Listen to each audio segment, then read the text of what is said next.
ಸ್ನೇಹಿತರೆ ನಮಸ್ಕಾರ. ನಾನು ನಿಮ್ಮ ಕನಸು ಚಂದ್ರು ಮಾತಾಡ್ತಾ ಇದ್ದೀನಿ. ಸೊ ಇವತ್ತು ನನ್ನ ಜೊತೆ ಮಂಜುನಾಥ್ ಸರ್ ಇದ್ದಾರೆ. ಇವರು ನಮ್ಮ ಆಶ್ರಮಕ್ಕೆ ಡೇ ಒಂದಿನ ಅಂದ್ರೆ ನಾವು ಆಶ್ರಮ ಯಾವಾಗಿಂದ ಸ್ಟಾರ್ಟ್ ಮಾಡಿದ್ವಿ ಅವಾಗಿಂದನೂ ಕೂಡ ನಮ್ಮ ಆಶ್ರಮಕ್ಕೆ ಏನಾದರೂ ಒಂದು ರೀತಿಯಲ್ಲಿ ಸಹಾಯ ಮಾಡ್ಕೊಂಡು ಬರ್ತಿದ್ದಾರೆ.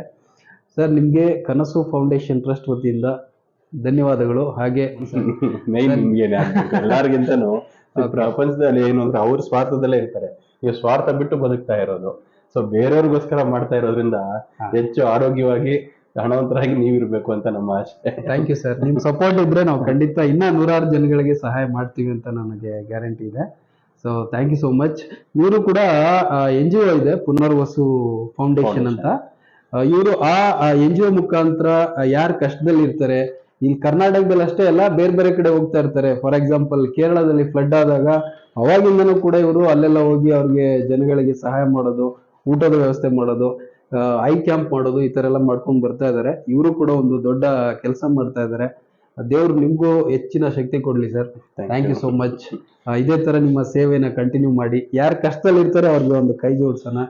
ನಿಜ ನಿಜ. ಅದು ಎಸ್ಪೆಷಲಿ ನಿಮ್ಮಲ್ಲಿ ಏನು ಒಳ್ಳೆ ಗುಣಗಳು ಅಂದ್ರೆ, ನಿಮ್ಮಲ್ಲಿ ನಿಮ್ಮ ಆಶ್ರಮದಲ್ಲಿ ಸ್ಪೆಷಾಲಿಟಿ ನಾನ್ ಕಂಡಿದ್ದು ಅಂದ್ರೆ, ಎಲ್ರು ಮಕ್ಕಳಾಶ್ರಮ ಆಗ್ಬೋದು, ಬಾಲ್ಯಾಶ್ರಮ ಆಗ್ಬೋದು, ಬೇರೆ ಇನ್ನೊಂದು ಸುಮಾರು ತರ ಆಶ್ರಮಗಳಿದೆ. ಅದು ವೃದ್ಧಾಶ್ರಮ ಅನ್ನೋದಿದೆಯಲ್ಲ, ತಮ್ಮ ಮಕ್ಕಳು ಕೂಡ ಅವ್ರನ್ನ ನೋಡ್ಕೊಳಕ್ ಆಗ್ದಲೇ ಇದ್ದು ನಿಮ್ಮ ಹತ್ರ ತಂದು ಬಿಡ್ತಾರೆ ಅಂದ್ರೆ, ಆ ಮಕ್ಳ ಮೇಲೂ ನಿಮ್ಮ ಮೇಲೆ ಎಷ್ಟು ಭರವಸೆ ಇರುತ್ತೆ. ಮತ್ತೆ ಆ ಪೇರೆಂಟ್ಸ್ ಯಾರ ಹತ್ರನೂ ಅವ್ರ ಸ್ವಂತ ಮಕ್ಳ ಹತ್ರನೇ ಅಡ್ಜಸ್ಟ್ ಆಗ್ದಲೇ ಇರೋರು ನಿಮ್ಮ ಹತ್ರ ಅಡ್ಜಸ್ಟ್ ಆಗ್ತಾ ಇದಾರೆ ಅಂದ್ರೆ, ನಿಮ್ಮ ಆ ಗುಣನೇ ಮುಖ್ಯ. ಆ ಗುಣ ಮತ್ತೆ ನಿಮ್ಮ ತಾಳ್ಮೆ, ಅವ್ರನ್ನ ನೋಡ್ಕೊಳ್ಳೋ ರೀತಿ, ಆರೈಕೆ ಅದಿದೆಯಲ್ಲ, ಅದು ಯಾವ ಮಕ್ಳಿಂದನೂ ಆಗಲ್ಲ. ಅಷ್ಟು ನಿಮ್ಮೆಲ್ಲ ತುಂಬ್ಕೊಂಡ್ಬಿಟ್ಟಿದೆ. ದೇವರು ನಿಮ್ಗೆ ದೊಡ್ಡ ವರ ಕೊಟ್ಬಿಟ್ಟಿದ್ದಾನೆ ಅನ್ಸುತ್ತೆ.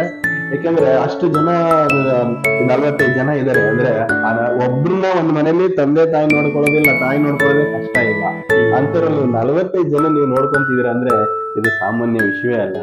ಅದು ಇದಕ್ಕೆಲ್ಲ ಯಾವ್ದೇ ಸಪೋರ್ಟ್ ಆಗ್ಲಿ, ಎಷ್ಟೇ ದುಡ್ಡು ಇದ್ ಮಾಡಿದ್ರು ಆ ತಾಳ್ಮೆನಾಗ್ಲಿ, ಆ ಮನೋಭಾವ ಬರ್ಬೇಕಲ್ಲ, ಅದ್ ಮಾಡೋ ರೀತಿ ಅದು ತುಂಬಾನೇ ಗ್ರೇಟ್. ಅದಕ್ಕೆ ಬೆಲೆನೇ ಕಟ್ಟಕ್ ಆಗಲ್ಲ ಆಕ್ಚುಲಿ.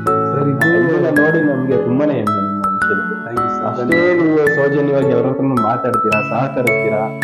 It's amazing. ಅದಕ್ಕೆ ಬೇರೆ ವರ್ಡೇ ಇಲ್ಲ. Thank you sir. ಸೊ ನಿಮ್ಮ ಈ ಪ್ರೀತಿಗೆ, ಅಭಿಮಾನಕ್ಕೆ ನಾನು ಯಾವಾಗ್ಲೂ ಚಿರಋಣಿಯಾಗಿರ್ತೀನಿ. ಇದು ನನಗೆ ಒಂದು ದೇವರು ಕೊಟ್ಟಿರೋ ಒಂದು ಅವಕಾಶನ ನಾವು ಅದೇ ಒಂದು ಒಳ್ಳೆ ಕೆಲಸ ಅಂತ ಮಾಡ್ತಾ ಇದ್ದೀವಿ. ಸೊ ನೀವು ಬನ್ನಿ, ನಮ್ಮ ಆಶ್ರಮ ನೋಡಿ, ನಿಮ್ಮ ಕೈಲಿ ಏನಾಗುತ್ತೆ ಅದೊಂದು ನಿಮ್ಮ ಕೈಲಾದಷ್ಟು ಸಹಾಯ ಮಾಡಬಹುದು. ಇಲ್ಲಿ ಎಲ್ಲಾ ತರದ ಜನಗಳು ಸಿಗ್ತಾರೆ ನಿಮಗೆ. ಮಕ್ಕಳು ತಂದು ಬಿಟ್ಟಿರೋರು, ನೋಡ್ಕೊಳಕ್ಕಾಗದೆ ರೋಡಲ್ಲಿರೋರು, ಅಥವಾ ಪೊಲೀಸ್ ಸ್ಟೇಷನ್ ಇಂದ ಬಂದಿರೋರು, ಎಲ್ಲೆಲ್ಲಿಂದನೂ ಬಂದಿದ್ದಾರೆ. ಅವ್ರವ್ರ ಕಷ್ಟಗಳು ಏನೇನೋ ಇರುತ್ತೆ. ಸೊ ಬಟ್ ಈಗ ಅವರು ಒಂದು ಕೊನೆಗಾಲದಲ್ಲಿರುವಾಗ ನಮ್ಮ ಕೈಲಾದಷ್ಟು ಸಹಾಯ ಮಾಡೋಣ. ನೀವು ನಮ್ಮ ಜೊತೆ ಕೈ ಜೋಡಿಸಿ. ಈಗ ಮಂಜುನಾಥ್ ಸರ್ ಮತ್ತೆ ಅವ್ರ ಟೀಮ್ ಮಾಡ್ತಾ ಇದ್ದಾರೆ. ನಾನು ಅವ್ರ ಟೀಮ್ ಅಂತೂ ಇದುವರೆಗೂ ನೋಡಿಲ್ಲ, ಬಟ್ ಅವ್ರು ನಮ್ಮ ಆಶ್ರಮಕ್ಕೆ ಬರ್ತಾ ಇರ್ತಾರೆ ಯಾವಾಗಲೂ. ದೇವರು ಇನ್ನೂ ಅವ್ರಿಗೆ ಹೆಚ್ಚಿನ ಶಕ್ತಿ ಕೊಡ್ಲಿ. ನಿಮ್ಮ ಸಹಕಾರ, ಬೆಂಬಲ, ಆಶೀರ್ವಾದ ಇನ್ನ ನಮಗೆ ಬೇಕು. ಇನ್ನ ಮಾಡ್ತೀವಿ. Thank you so much. ಎಲ್ರಿಗೂ ಧನ್ಯವಾದಗಳು. ದೇವರು ಒಳ್ಳೇದು ಮಾಡಲಿ. ಮತ್ತೆ ಸಿಗ್ತೀನಿ. Thank you so much.